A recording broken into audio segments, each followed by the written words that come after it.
for today's reaction, we're watching Defying Gravity from Wicked, the live cover by Fourth Impact. Let's not make this too long. Let's go ahead and watch it.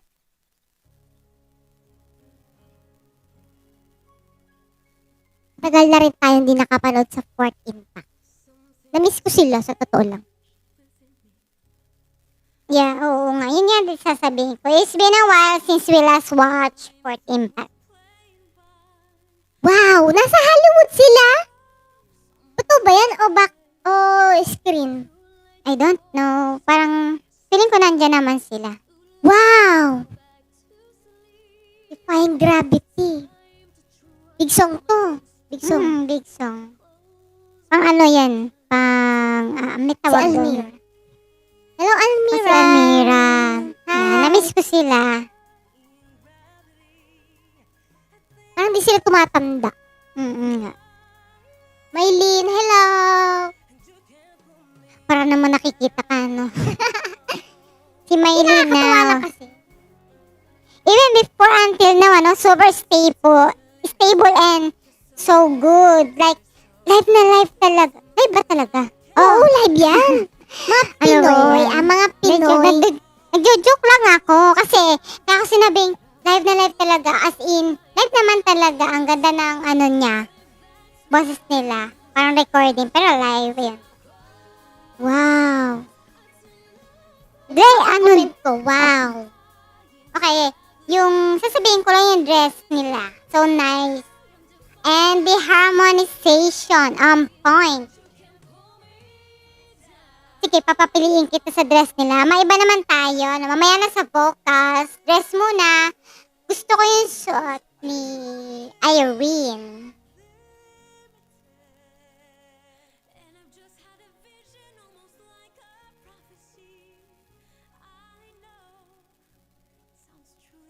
Nakikinig ako.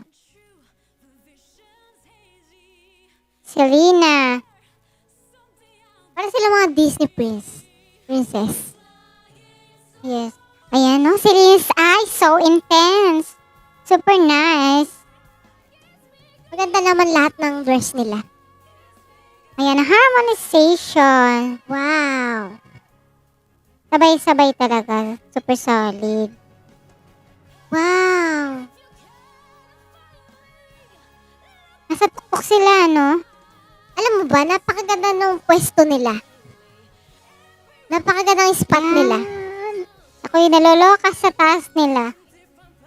That part was nakakalula, right? Like, are they really at that top? Grabe. If it were me, I'll be dizzy up there. How can they even sing in that kind of setup? Me too. I wouldn't be able to sing if I were up na talaga, nakakaloka talaga nandiyan sila. Nasa taas talaga sila. Malapit na sila sa age. Okay, yung vocals naman, sila. Yeah. Yung voices naman nila, yung nag-arrange, ayan. When they sing together, it's like their voice become one, super blended. Yeah. Diyan, sa tapat na yan. Ayan, kay Selena. Intense talaga yung mata ni Selena. Kanina ko pa siya tinitingnan.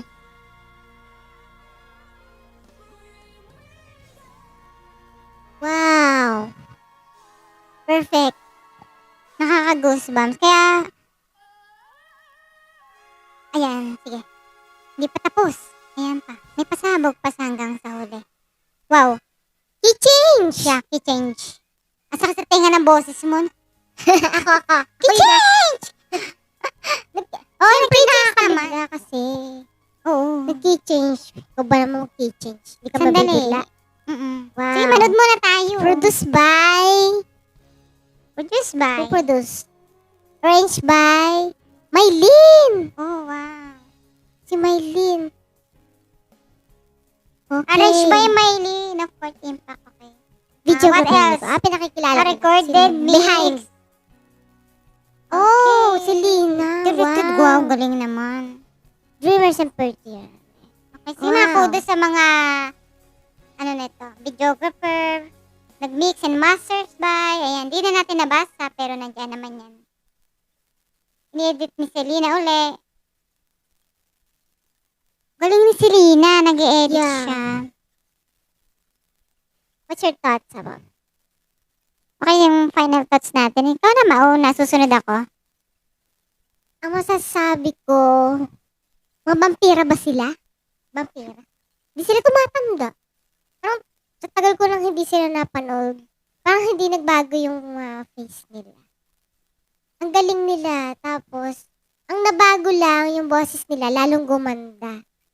Ibig sabihin, yung sa tagal na nila na-develop yung voice nila. Perfect. Para sa akin, perfect. Ako na ba? Yeah. Okay. So for my final thoughts, grabe, Fourth Impact never disappoints. Vocals, as in super Taas na clean. Ha? Taas na. Oo nga. Okay. As in, okay na, sandali. As in super clean and powerful. Makakalimutan ko kasi. Especially with the song as hard as Defying Gravity. Their harmonization was on point from start to finish, and the fact that they were just sitting down like what? Still flawless. And the production, they did all themselves, arranging, editing, even the direction.